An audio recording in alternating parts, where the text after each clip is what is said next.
started. Okay. Got it. Today we're going to talk about for sale by owners. There are, as you can see from our Facebook star co-op test, there are 1 million for sale by owners right now. And someone asked the other day, and I can't remember who it was, they said, why aren't there so many for sale by owners right now? And the reason is when the market is really strong, they feel like they don't need realtors. But when the market stinks and stuff is sitting on the market for 3 or 4 months, there comes a time where they see that we're more valuable. In 2021 and 2022, the real estate market has taken a very interesting turn in the fact that our job is now different than what it was 6 years ago, 5 years ago, 2 years ago. Our job is more than just selling the house and putting it under contract, just like it always has been. But now our job is sorting through the multiple offers that we're getting, sorting through the crazy negotiations that we're having that we've never seen before, and giving our seller the best chance of keeping that offer together after their hold on, let me think of the word I'm looking for. I can't think of the word I'm looking for, so maybe I'm not going to think of that word. Hold on. This happens sometimes. I got to go back into my filing cabinet, dig around, find the word, and use it.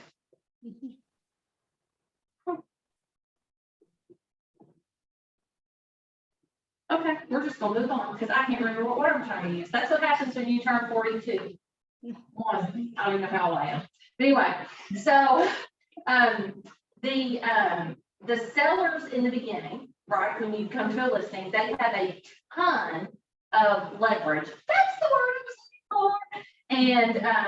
And when the contract's negotiated, the leverage levels out after they're under contract, because now there's not 30 people fighting over one house.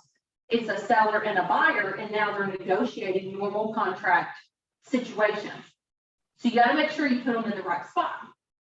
So for sale by owners, don't understand that. They just see, and if you go back to the page that the broker tip that I did last week, they just see realtors hanging out, chilling out, putting their toes in the sand, and saying, I sold 16 houses while sitting on the beach this week. And they have no idea the hornet's nest that they're entering as a for sale by owner after the house is actually under contract. So this whole class, and this is going to be a high level 1 hour conversation about for sale by owners. This whole class is about how do you get in front of for sale by owners. But first, I want you to think about yourself and your situation. If you were put in a room of 80 people, and you know that those 80 people are going to sell and list their homes with a realtor, how many of those can you convince to hear your listing presentation? So about the numbers. I want to hear how confident you are. Anyone? I know I got some real sales and convincing people on here. How many people can you convince of 80 people who have said, I am selling my house and I'm listing with a realtor? How many of them can you convince to hear your listing presentation? If I can get in front of 80 people, are you asking how many I can get out of the 80 to listen to me give my spiel? Yes. What you're saying. 75. I'm saying what they're saying. That's fantastic. Yes, ma'am. And out of those 75, Sarah, since you're the one that chimed in, how many people can you convince to list with you? You have no competition. Well, there's just the given that not everybody can take my personality. So I'm gonna knock off 10 and I'm gonna go with 65 because if I can get in front of them, I've had really good success convincing them to go with me. Okay. Not getting in front of them, that's like big part.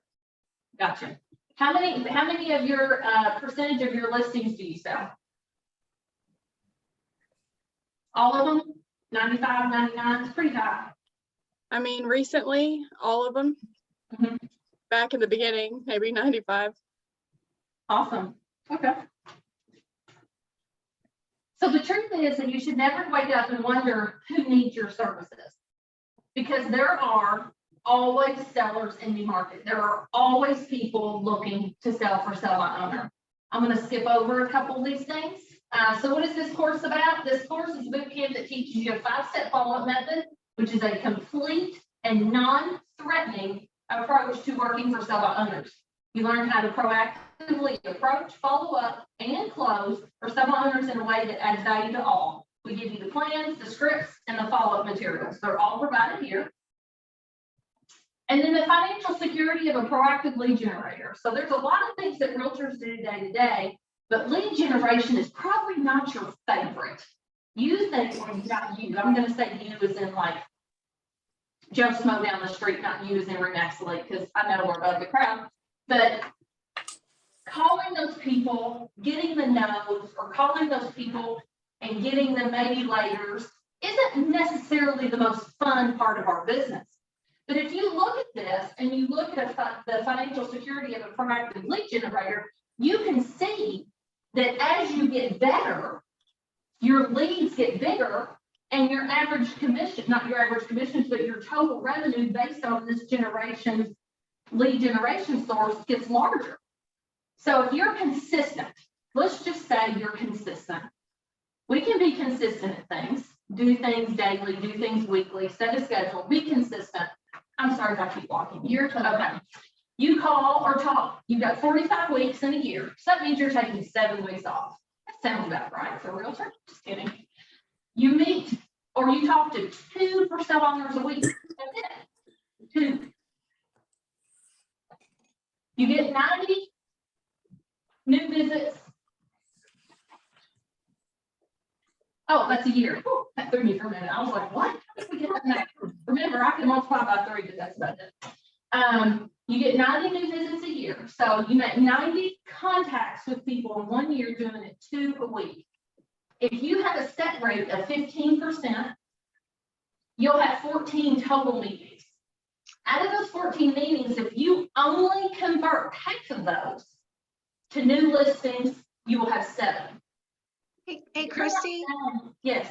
I'm sorry. I can't see anything on that screen, and I messaged it. It seems like it's almost too bright to where we don't see what you're pointing at. Someone said maybe if you turn the room lights on, it'll take the, Okay. yeah, because I can just see really like the title. That's much better. Yeah. Okay. Thank you. Thinking that you would be able to see it better, but maybe that did the opposite. So let's say you've got 14 total meetings that you set from for sale by owners and you take 7 total listings. In the market that we're in right now, if you're pricing them right, you should sell 100%. But let's say you only sell half. We can't sell half a house, so we'll say 4. So out of talking to 2 people every week, taking 7 weeks off, and working, you're going to watch that, some people are trying to get in, and working the system that I'm about to provide you, if you're just Mr. Consistent, you will get 4 new sales or 4 new transactions a year.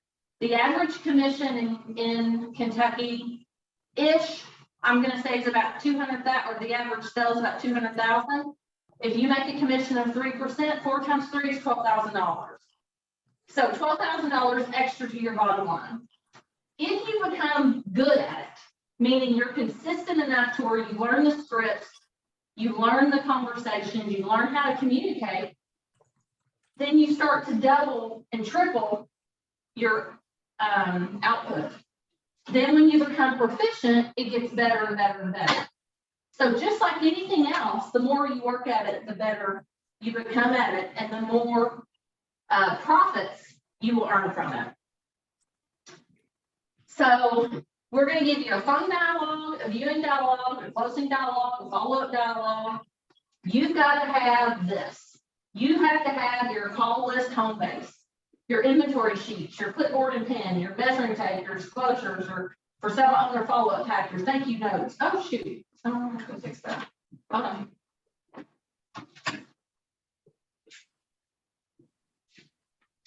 Your tracking sheet and your area map. Because 100% of for sale by owners have an immediate desire to sell their home. they have said, hey, world, I want to sell my house. Come help me sell my house. And 9 out of 10 of them will work with a realtor. There's some that don't want to have anything to do with a realtor, but most will work with a realtor. So why visit a for sale by owner? This coupled with the fact that there are 6 possible income streams that come from a sell by owner relationship makes it the most dollar productive lead generation source. There are some of you, because I've talked to you, that have talked to a for sale by owner, worked with a for sale by owner, helped them understand the process of being a for sale by owner, and you took that for sale by owner and turned them into a buyer. So did you list their home? No, but you were able to sell them something. So you still benefited from having that conversation. So the possible streams of income are for sale by owner's house. You take the listing. So you list it, another agent sells it, or you just sell it. You work with them as a buyer. So there you have 3. You get potential referrals off of them, or you can provide a service for a fee, writing a contract for $1,000 fee, some of those things. So there are all kinds of different potential sources for sale by owner. So why do they go for sale by owner? The biggest answer is they think they're saving money.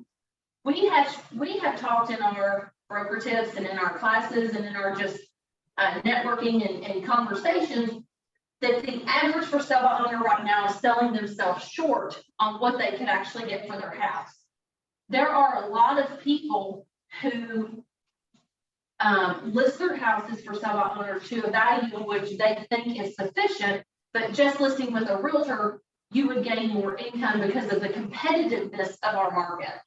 The truth is a perception of value. For sale by owners, don't think a realtor is worth the commission, period. This absolutely falls into the broker tip that I had last week. It's up to you over time to prove your value. So moving into relationships with for sale by owners is all about having them self-discover what a working relationship with you is like. And if they like what they see and hear, your opportunities to form a working relationship increase dramatically.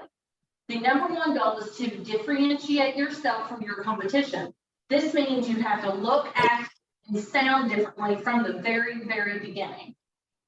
So we're going to talk about finding for sale by owners. How do you find them? Here's the best piece of advice that I can give you.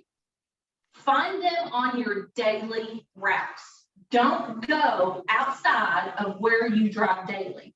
If you live in South Point, don't be going looking for sale by owners in Hamburg. Because one, you're not going to pass by them all the time unless you actively work in Hamburg.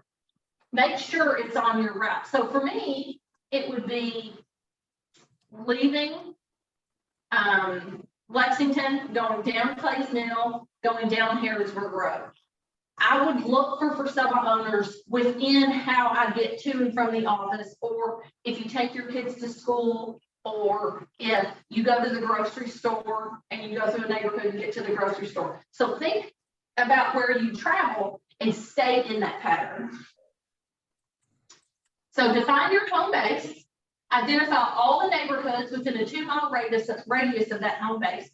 Some areas like Mercer County or even parts of Frankfurt or even parts of Jefferson County, you might have to expand that 2-mile radius because it doesn't have enough population, because it's not highly populated, it's less dense. So then you move into relationships with for sale owners within that 2-mile radius of your home base. You identify once you get really good. So this is when you're just being consistent right here. Once you get really good, then you expand. You say, okay, let's see how much more I can take on. Or if the 2-mile radius doesn't give you anything, then you expand to a 4-mile radius. Then you expand to a 6-mile radius until you get to a fulfilled for sale by owner performance standard, meaning the 2-mile radius approach allows you to be more consistent with follow-up, which is key to your success. If you just sit down and plot a 6-mile radius, which think about it, that's kind of big. If you think about 6 miles in a circle from your home base or your work or whatever, that's pretty big. If there's 400 for sale by owners within that 6-mile radius, how easy do you think it is it's gonna be for you to keep up with those? It's not gonna be easy. So start small and keep growing until you hit the number for sale by owners over time that you would like to see within your home base. Other lead sources, the good old newspaper. If you advertise in there, your ship has sunk before it's even left the port. Redx.com or other FSBO locating services. This is something that you will have to pay for. Craigslist is scary, but they're on there. Team members, that's not anybody in here, so don't worry about that. Your trash service. This guy who wrote this class wants you to be friends with your trash man. And your mail carriers. I think we're friendlier with our mail carriers than we are our trash men. But these are other ways you can get it. Now, what this doesn't talk about is Facebook, the Bluegrass investors page, the our star contest, any of these things, plus anything social media, anything that you see as you're flipping through your accounts on all your platforms. Your success with facility owners will be directly related to your willingness to productively follow up and be active. It is a task that is intent, meaning you get up in the morning, you make sure you get this done. It's not something that just happens. You have to actively do it. Here's your follow-up system. Step 1 through step 5. We're going to go through these one at a time, so I'm not going to read them out. But again, if you're on here, Kim is going to send you this whole packet, and it's a lot of pages. So you will have everything you need in order to do this follow-up program. Every time you get face-to-face with a for sale owner, you must give them an item of value. Who can tell me what an item of value is? Oh, it says it right below. So you don't have to tell me. Something that will help them in their attempts to sell their house themselves. So what you do is you come into the house, you talk to them, you give them an item of value. You don't do a hard sell. You don't walk into the house and say, "Hi, I'm Christy Gooch. I'd like to list your house today." You walk in the house and you have a process. What you need to know is this with for sale by owners. This is key.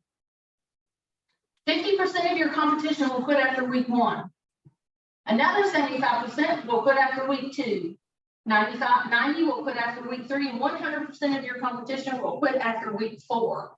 The average for sale by owner, I think it says it here somewhere. The average for sale by owner will stay for sale by owner for around 6 to 7 weeks before they list it on with a realtor. So if you are one of these, you quit 2 weeks early. If you're one of these, you quit about 6 weeks early. So just know as you're watching these for sale by owners and you're keeping track, because you should see them when they pop up because you're driving around your home base, that you're able to count how many weeks they've been on the market, and you know, okay, they're probably getting tired because they have jobs. They have other things that they need to do. And now they've taken on the role of realtor. You will not convert 100% of the leads that you do not generate. Just like with our videos, your one video that may be a little terrible is better than the video that you didn't post. So as you approach the front door, be prepared with the appropriate tools. Come looking like you know what you're doing. Confidence is 90% of it. Knock on the front door and smile. Hi, my name is Christy Gooch with RE/MAX Elite Realty, and I noticed your home is for sale. Would you mind if I came in and viewed the home and took some room measurements so I can add it to my for sale by owner inventory? We have our own inventory as listing agents, but if you create this for sale by owner inventory, then you have got a quote unquote off market list of homes that you might be able to find buyers for. So creating this inventory right now is even more important than ever. 3 things that for sale by owner could say. We even give you the most common things that they come back. I have a process that I use with all of my buyers. Oh, what is that, is what they say. And you say, I've got a process that I use with all my buyers where we uncover their criteria for the perfect home. Then I take that criteria and match it to homes in both the MLS and my for sale by owner inventory to make sure the buyers who work with me get the home they want, and more importantly, want the home they get. So what do you say? Would you like to be in my preferred exposure to a focused group of buyers? Do you have any buyers now? That's what people ask all the time. I'm currently working with buyers and receive calls on a daily basis. However, I need to view the house and take some room measurements so I can match your home to the criteria of each of my buyers. This demonstrates that you are intentional and proactive. You're going out seeking to find houses that match your buyers. If you are not doing that right now, you're probably letting your buyer down. The best thing that I can tell you to do right now is to do that for your buyers. We don't want to work with a realtor. Okay, don't debate on it. I appreciate that and understand your concern. The reason for my visit today is not to list your house. I would simply like the opportunity to help you sell it. All I want to do is come in, view the home, take a few measurements, no pressure, no pitch. What do you have to lose? This phrase is what they call a power phrase. This phrase makes them feel like there is no strings attached. I don't have anything to lose by letting you spend your time coming in here measuring my house. Step one, the initial test. If they say, no, you can't come in, then you offer them a seller disclosure. I'm going to say this about the seller's disclosures. They are on the Kentucky Real Estate Commission website. They are not a secret. Any consumer can go on and grab the seller disclosure at any time, print it off, and use it for a home purchase that has nothing to do with a realtor. The only catch here is that they don't have to use it.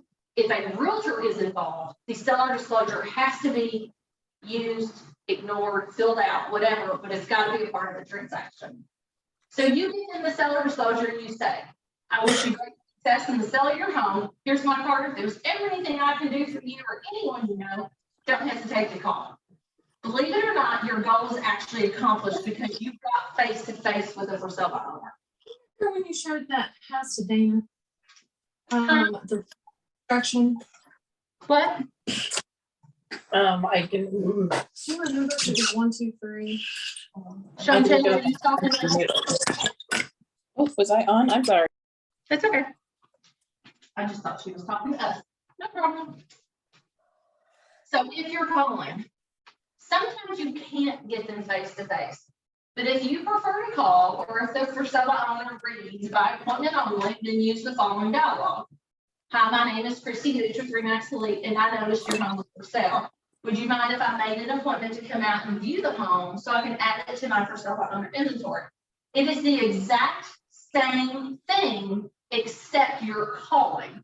So you're explaining to them via the phone instead of face to face. So what if they say, we don't want to list or work with a real estate agent? Then you go into, I'm not here to list your house today. I'm just here to help you sell it. And I'm here to give my buyers an opportunity to look at your house. This is no pressure. But you must know that it's far easier for sale by owner to reject you over the phone than if you're in person. So just remember that if you're in person, it's far, far harder for you to get that appointment than if you're over the phone, it's more difficult for you to get that appointment than it is if you're standing right there face to face. It's harder for people to look at someone in the eye and say no than it is to say no to an oblivious voice on the phone. Once you're inside the home, what do? You thank them for allowing you the opportunity to view their house. And then you explain to them what you're doing. You don't just aimlessly walk around looking. You say to them, I'm going to take some notes. I'm going to measure these rooms. So when I leave here, I know exactly what you have to sell. And I'm going to ask you some questions about your house as we walk through. Like, do all the appliances stay in the kitchen? Or gosh, these are some beautiful curtains. Do you plan on leaving them or just the rods? Like having those conversations with them will break down that barrier between you and the for sale by owner. So that way it's more of a back and forth rather than a one-way conversation. Something else you could do, and I think they say it here in just a minute, you actually hand them your clipboard. So if you're measuring, how many hands do you have? It takes more than 2 to measure or use a measuring tape. You hand them the clipboard and you say, hey, do you mind writing these down as I call out the measurements? Again, it puts you from being the one-way conversation into almost a team effort. So now you're quote unquote bonding with the for sale by owner. As you tour the home, it's important to engage. I just said this. So they become comfortable sharing information with you, discussing room features, building rapport on non-threatening topics. Remember, people love to talk about themselves. So if you see anything on the wall, like a huge, college graduation certificate, maybe you can rack your brain to remember someone in your family or in your life or another client that also graduated from that college or whatever, so you can build that rapport. Ask the following questions as you tour your home. Are you from the area? How long have you lived here? What brought you here? Why are you moving? What do you do for a living? What got you in this line of work? How long have you been in that field? Do you enjoy work? Again, think about this. We're asking them questions about themselves. We're not inserting any information about ourselves.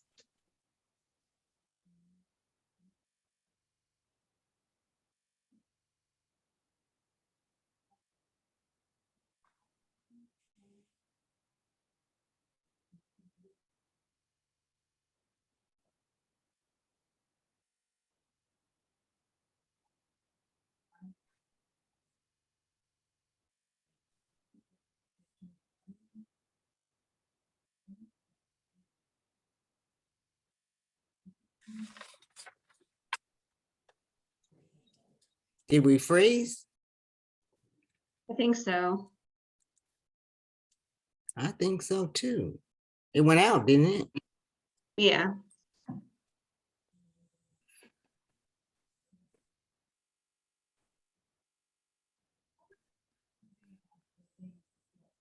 I see you, Christy, or Catherine, Kathy, I'm sorry. that's okay. I can see you too, but I don't know what happened. I wonder if they can hear us. I'm not sure. I don't know if they can or not. I don't know. It didn't come back, did it? Mm-mm. Hey, Mindy. It's Hi. Paige. Oh, I just haven't been on video. I'm watching okay. incognito. Yeah, I'll text her. I think they Or just wrote in the him. chat. Oh, no, you didn't.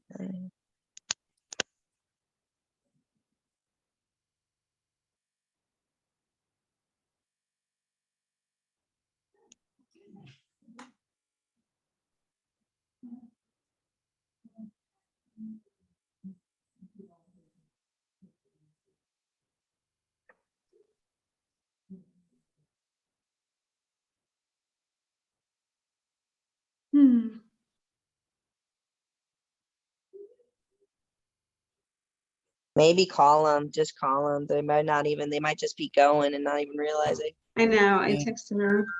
Oh, she says I'm trying to get it back on the internet at the office went out. Is what Christy.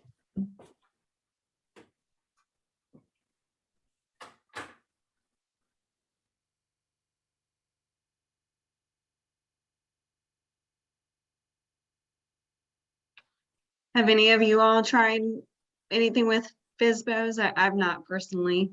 I have another job No, too, not so I really. don't have a lot of Oh, I time. haven't either. No. I've gone after it. I try to check it every day. I probably go to 4 or 5 a month and talk to them.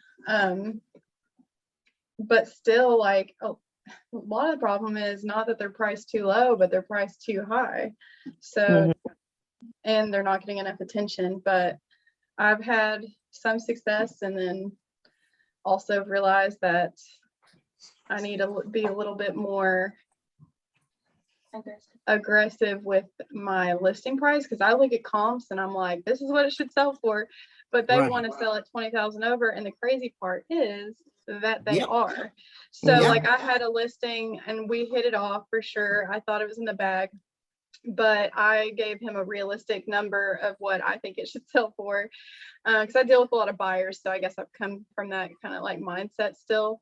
And when I went in there, I definitely priced it lower than he ended up listing with someone else. And it went pending in 2 days. So I'm like, I'm eager to see if it appraises, but the way things have been going, even if it doesn't appraise, buyers are in such a predicament, they're paying over appraisal. Mhm. And then Yes. it sells Uh-huh. that way. And then, you know, there we go. Inflation.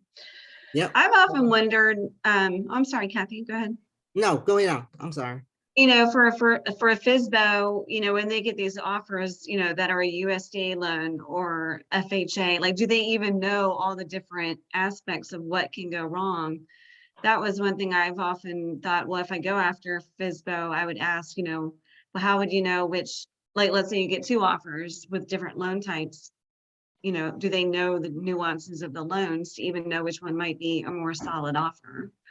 Right. I was curious if we would talk about that today or not.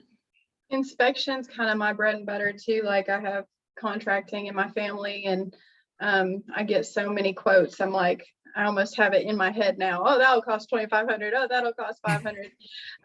So those kind of things, I mean, we definitely bring so much value. They don't know anything. No, they don't. I had a lady, I went to, she had it 100,000 overpriced and I asked her where she got her number and she was like, I just kind of came up with it.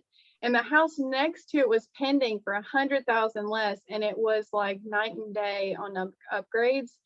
And I was just like, I can't help Okay. you. We had a great conversation that I feel like if she ever comes back down to earth, that she'll call me, but that was a little outrageous. Do you ever have anybody that looks at Zillow and say, this is what my house should sell for? Oh yeah, and I tell them the algorithms, and that always shuts people up. Like the algorithm can be right. It can know square footage, it can know the age, the size, how many bedrooms, but what it cannot tell you is if it has a new roof, if it has a HVAC, if it has upgrades. So that algorithm can only get you so far. So it could be totally off. And I kind of laugh it off because that's what it is to me. It's laughable. Like trusting Zillow. Well, let me tell you what, that's crazy. Zillow can't tell you. Sorry. We've been talking FSBOs, so we didn't go Yes, off you topic. have. I've been listening. Way to go. I'm gonna do it this way so I can continue on and not make everybody wait. Is it still? Yeah, it's recording. You again, once this is up and running here, you'll be able to see it. But our internet just randomly went out, so I'm not sure why that happened. But you gotta love technology, especially when it does not work. Well, let's see. No, I can get Kim to hold it. You want to just hold it while I stand here and talk? I guess. This is so weird. It takes like 36 people to do one class. That's okay. So. Oh. Is that showing? No, I think it's not working now. Right. Is that showing here? Mm-hmm. Yeah. So once you're closing your visit number 1, now that you've been there, you've toured the home, you've had some great chit chat, you've measured the rooms, you've bonded, you and the seller are best friends. You turn off now. Then you ask them. Thank you. Somebody's got to turn off their audio in the room. Whoever's in your room or close, everyone try to turn off their audio.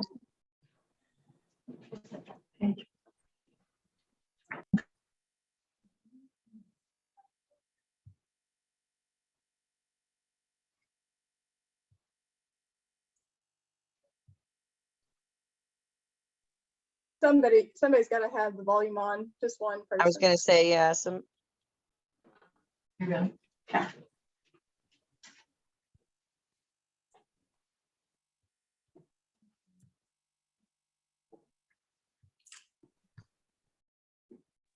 Okay, so you're closing visit number 1.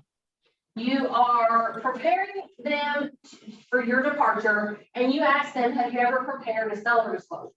Most people who just purchased one home cannot remember all the documents and forms that they signed or filled out when they were purchasing their house. So a lot of times they're gonna look at you and go, no, what's that?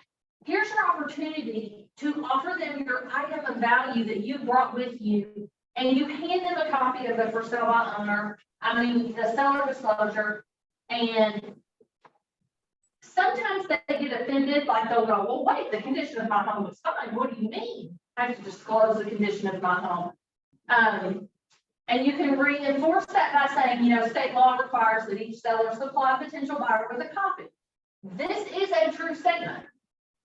What is left out of this statement is that if a realtor is involved, the seller has to provide the buyer with a copy. Kentucky state law is a little different than Texas state law, and that's where this guy lives. And they can refuse to disclose. So we are what we call buyer beware state. I really appreciate you allowing me the opportunity to view your home, and I wish you a great success in your sale. Can I touch base with you weekly so I can keep this information on your home up to date?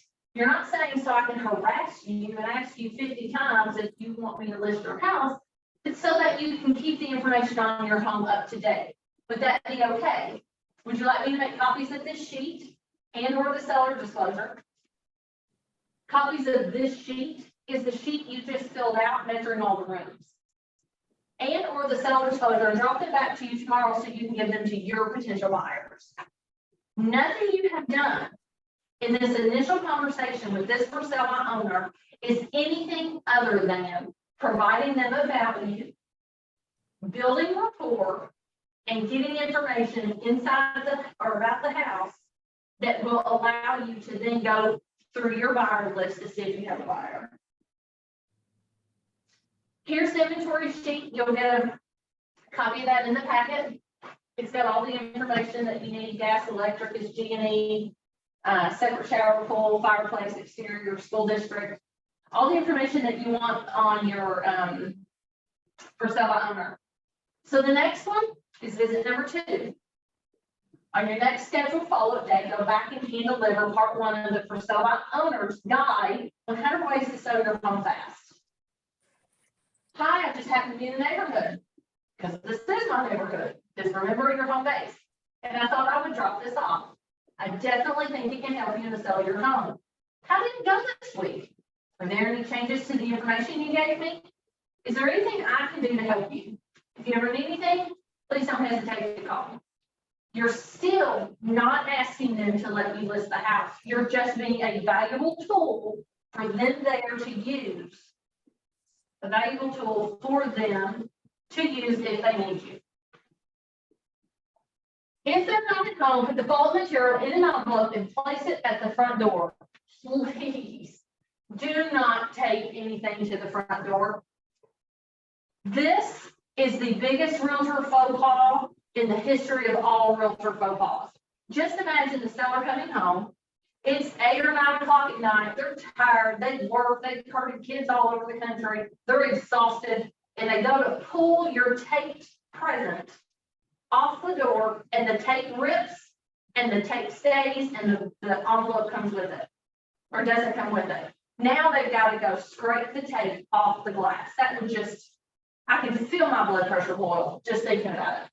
So don't tape it, stick it in the door, hide it between the doorknobs, do something else, just don't tape it. Then you call and verify that they received the information using the dialogue here. Hi, I was just happening in the neighborhood and I thought I would drop all that stuff to you. Did you get it? How'd it go this week? Any changes? Again, nothing is about you. It's all about them. Send a thank you note or a video text. We love video after visit 2. And we'll go to page 22 in just a second when we get there. I'm not going to skip forward that far. In the video, you say the same thing that you would say in a note. Thank you so much for giving me the opportunity to talk to you. I really appreciate you keeping me informed on your house. Good luck. I hope you sell it. Have a great day. Short and sweet. Step 3 follow-up, 7 days after visit 2. So think about this. We're on week 3. The first time that you saw it, 7 days later would be week 2. 7 more days later, you're in week 3. We are about 4 weeks from when they give up. 3 to 4 weeks from when they give up. I was thinking about you the other day and I thought I'd drop this off. The same questions, you're asking them the same thing, you're following up. But what you're gonna notice after this week, and they've had all the people coming and showing, and they've had all the people calling them and berating them and saying, let me list your house, let me list your house. No, I don't wanna work with the realtor, go away, leave me alone. You're gonna start hearing the tone in their voice change. Because now it's not a new exciting thing they're doing anymore. It's turning into a job, one that they didn't sign up for. Step 3 follow-up, if they're not at home with material in an envelope, and place it at the front door. Again, you call to verify they've received your information using the dialogue. Send them a thank you note and our video after visit 3. I'm going to stop here for a second because I want you to think about this. If you have 10 for sale by owners, and you're talking to them on a weekly basis. So they're all on week 3 follow-up. And you find another one that week, they're on week 1 follow-up. So you have to be able to keep track of where your for sale by owners are in their weeks of follow-up. Does that make sense? So like week 1, week 2, week 3. You can make one video and use keywords like you and I in it instead of saying a specific name, and they immediately think you're directly talking to them. Like if I walked into a room and I looked at Summer and I said, you are having a great day. If I'm looking at Summer and talking to Summer, Missy's not gonna think I'm talking to her. It's the same relationship when you send a video. If you send someone a video and you say you and us and we, then they automatically relate that to them. They don't think that you send it to 50 people, because that's what I'm getting at here. Is you make one video, you use those words, you can send it out to all of them. You don't have to make 10 or 15 different videos. Step 4 follow-up. You're now on day 28.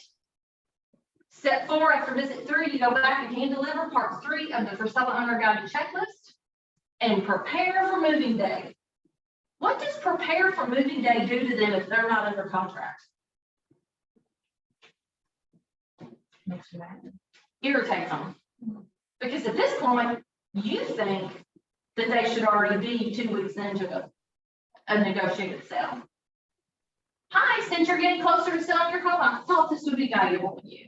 How did it go this week? Is there anything I can help you with? Are there any changes? If you ever need anything, please don't hesitate to call. Since you're getting closer is very important at this phase and is designed to solicit a frustrated response from the for sale by owner. It is making them feel like they haven't achieved something if they still haven't listed. Because as a realtor in our market right now, we all know that 3 weeks in, you're probably under contract through inspections, waiting on an appraisal. When it does, close the for sale by owner to a listing conversation by using the dialogue on page 19. Does this have a page wrong? 37. Really? Okay. I'm gonna find that in just a second. Remember that, Summer, don't forget that. Step 4, if they're not at home, again, put it on the door. Don't tape it. Call them. Send them a note. So we're 4 weeks in.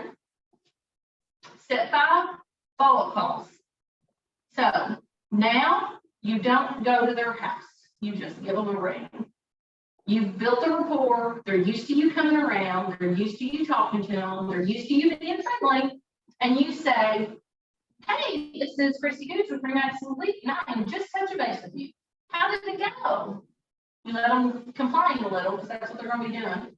Any changes I should be aware of? Did you sell that refrigerator? Did your heating meter go out? All things the same. Is there anything I can help you with? Sometimes I like to ask here. I think a good thing to ask here is, what kind of feedback are you getting? Because if they're on 5 weeks in, they haven't sold their house, there's got to be something else, right? So what kind of feedback are you getting? Maybe brainstorm with them a little bit. If you need, don't solve it. Just make them bring it up. Again, you're poking the bear. You're trying to get them frustrated in their own process. If you need anything, please don't hesitate to call. Repeat this weekly until the house is either listed or sold, listed by you or someone else. Chances are, if you talk to them this much, they're not going to list with someone else because you're their go-to. If you are still around in the 8th week and a relationship has been formed and the FSBO has self-discovered you are different from the flock, meaning it is now time for you to start watching for close me signals after the 3rd and 4th week that you've been talking to them, after using the phrase, since you're getting closer, or somewhere during the follow-up process. Don't be surprised if they start asking you a lot of questions. That is what you want them to do. Why isn't our house sold? It's either price or exposure or condition. Should we drop the price? That's a price conversation. What should we do? They're completely getting frustrated. How's the market? They're completely getting frustrated.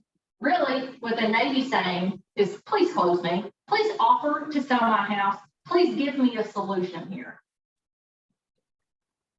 When they start asking these questions, that they're out of frustration, then you can go into your conversation.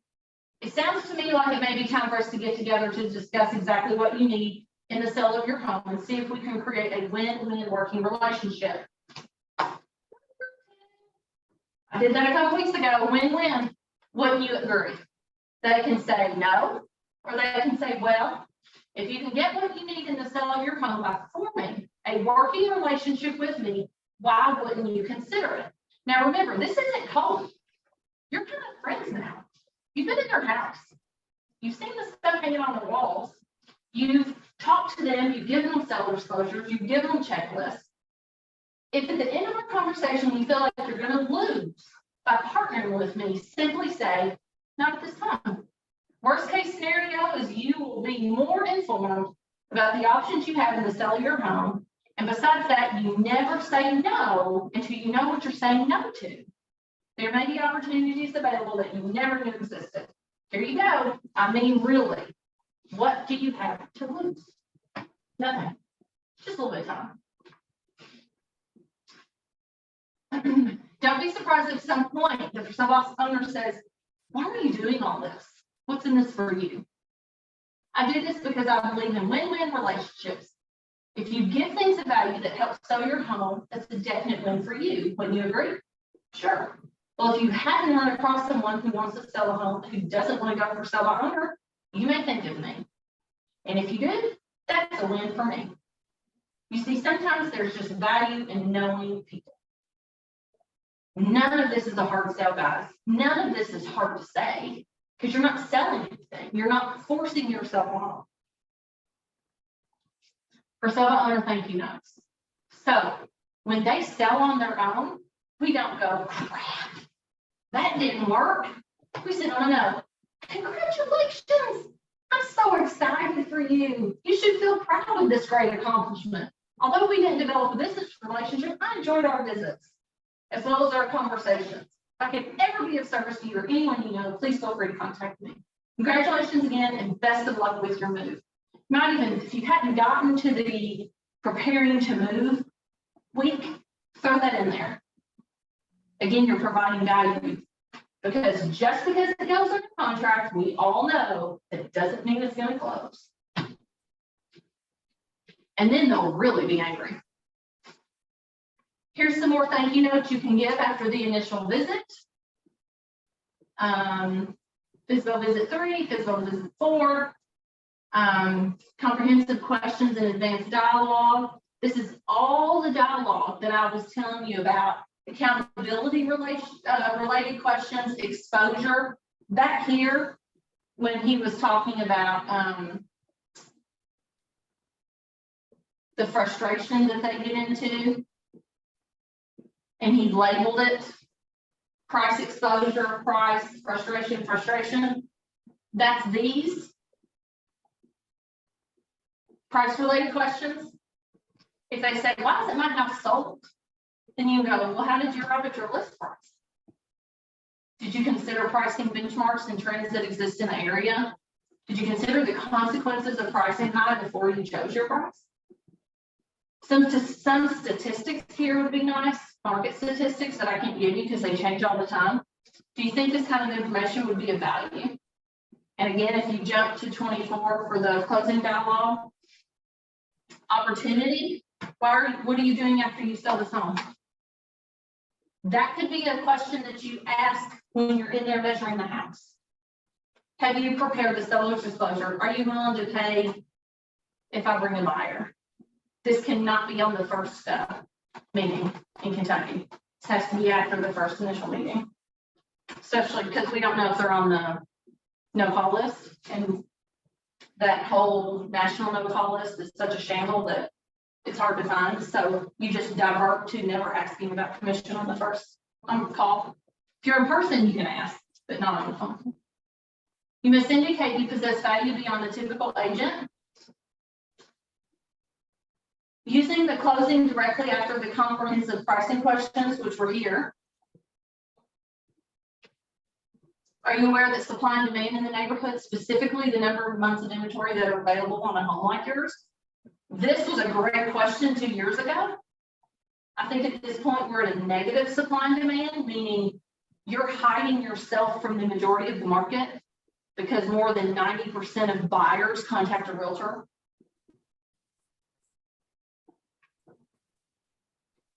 Working up for sale by owner as a buyer. Again, what are you going to do when you sell this home? Will you stay in the area or will you leave town? If they say we're going to be looking for another home in this area, there you go. How are you going about finding it? Would you like to use a proactive process that will guarantee you the home you want, and more importantly, the one you want, the one you get? You don't have to sit down with them for an hour. It takes 5 minutes to figure that out, 7 minutes to figure that out. Discuss roles and expectations. If you're helping them find a house, chances are they're going to stay in contact with you in relation to if they sold theirs or not. We'd rather sell first than look, right? Great. Are you willing to pay me? That's a little harsh, but it's important to have the open communication. Video is an extremely powerful tool. You hear Paul talk about this all the time. It's powerful in the way that you can go back and look at different videos later and watch them again.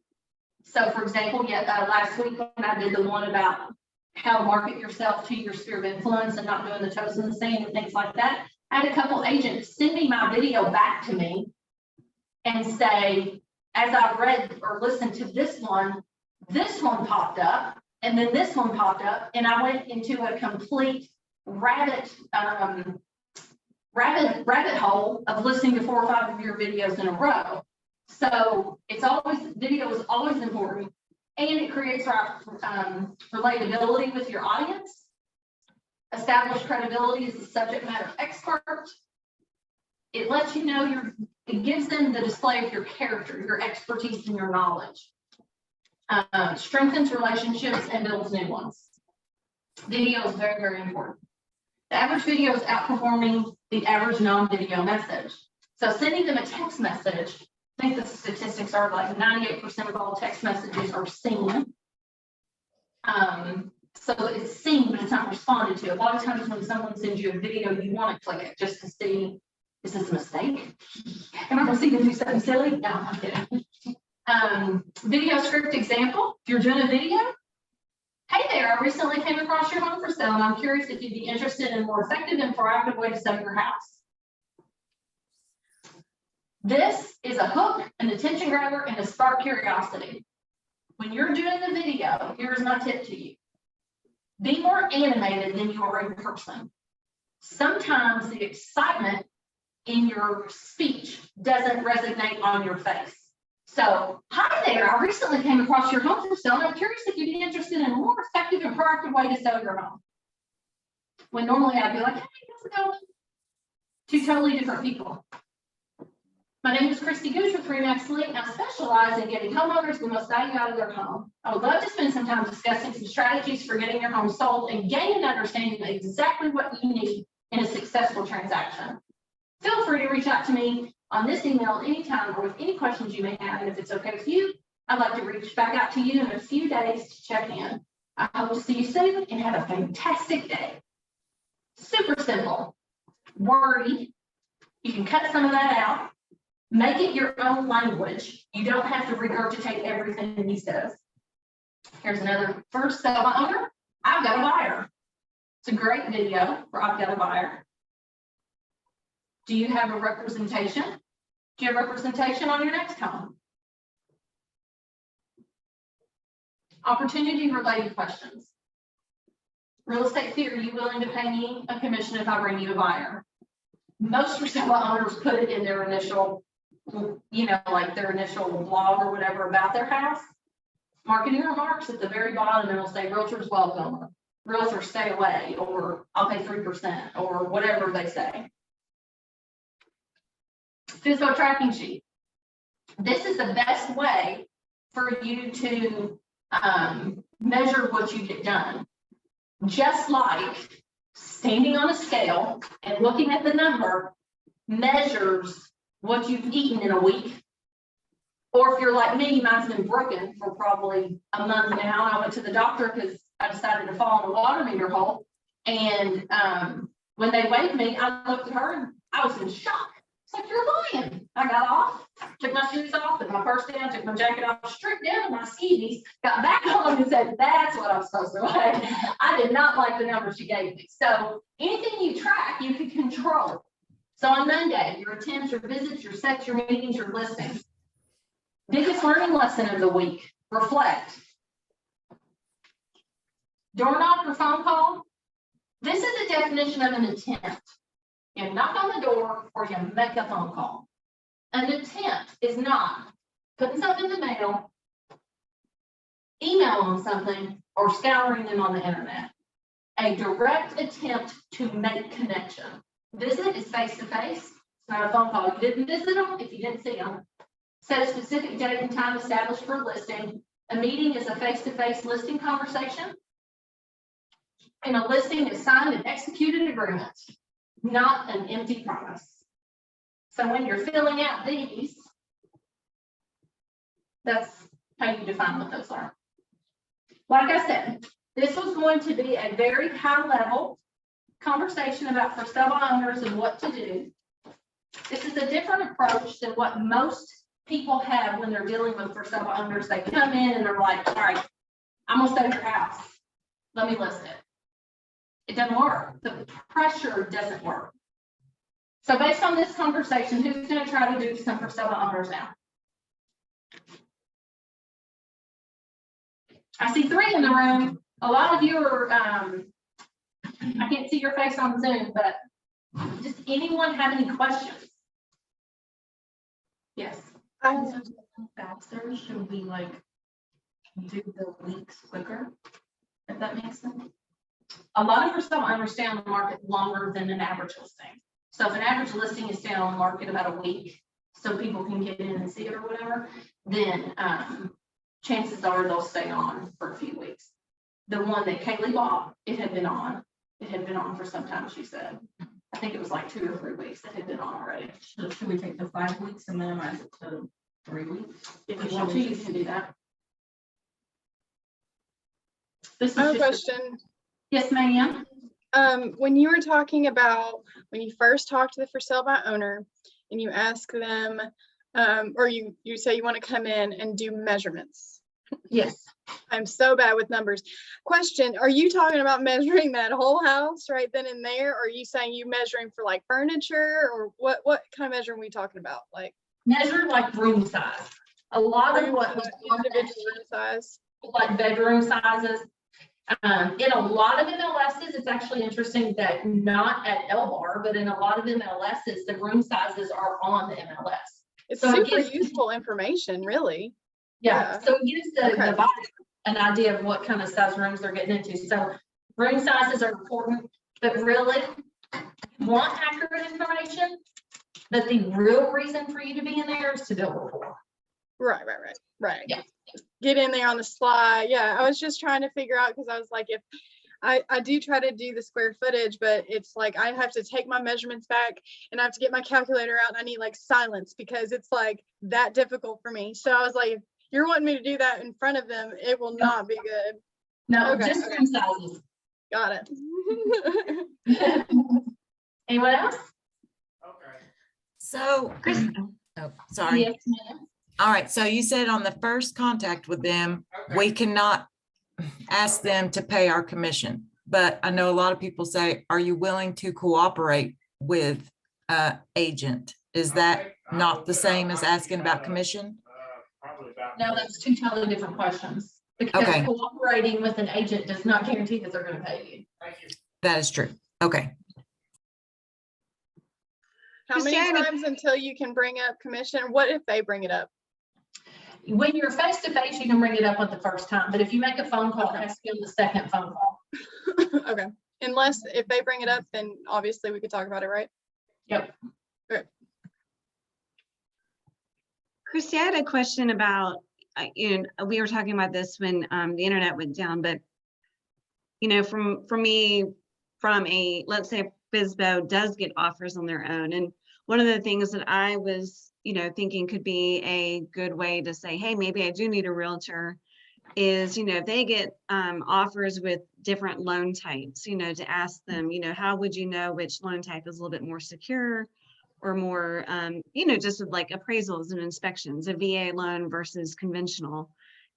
Do you recommend, asking them like how much do they know, or like what if they get an offer with this type of loan? Are they aware of all the, appraisal structures and things like that? Mhm. I think that would be one of those really good conversations that you can have toward the beginning, either during your first or second phone call when you say, how's it going? What's your feedback? What kind of things are people saying? Because it is a way to place the unknown is always a little bit fearful. So it's a way of giving them an idea of, oh shoot, maybe I don't know all that I know. And then, like a grabber statement or a statement that calls attention to it could be, did you know that the FHA appraisal sticks with your house for 90 days? So if you sell your house to someone with an FHA loan, not that we're dogging FHA loans, because good Lord, we know there's a gazillion out there right now. But did you know that someone with an FHA loan, if your house did not appraise, that it would literally stick with you for 90 days? That's interesting. And just kind of leave it and let them panic about it. But show them that you're the expert. That's actually a very good point. And I heard you guys talking about that because Kim had brought her phone in here to me so I could go ahead and get the class going. And I thought that was really smart. So good job.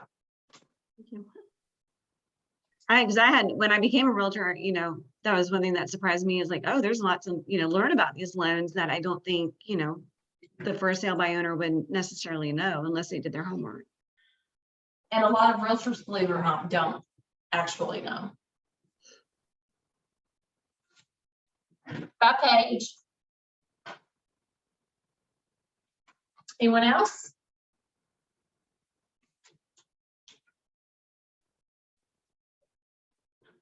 Okay. Well, I hope you enjoyed the class today. I love teaching you and seeing all your beautiful faces. And I've got 3 in the room and it looks like about 5 or 6, 10. Oh, 10 on online. So it was a great turnout. This is recorded. They will post it later for anyone who wants to rewatch it. Kim is writing everybody's name down so that way they can get this actual print off of everything that I went over today. And if you're reading through it and you have any questions, feel free to reach out to me. I've taught this class about 20 times, so it kind of comes second nature, and sometimes I do skim over it unintentionally, skipping things. So if you do see something, then again, I'm always here to help. And for those of you who are RERU2, Remax Elite Realty agents who are under 2 years, I will see you on Friday for our monthly RERU2 meeting. if you have any class topics that you want to talk about, things that are going on in your business right now, shoot them over to me in a text and I will be happy to discuss them then. I wanted to let everybody know I sent those already to you all. You should have had them at the very beginning as everybody jumped on. I sent it to them. If you didn't get it, holler at me. Sounds perfect. Awesome. Have a wonderful week, guys. We'll talk soon. Thank you. Bye.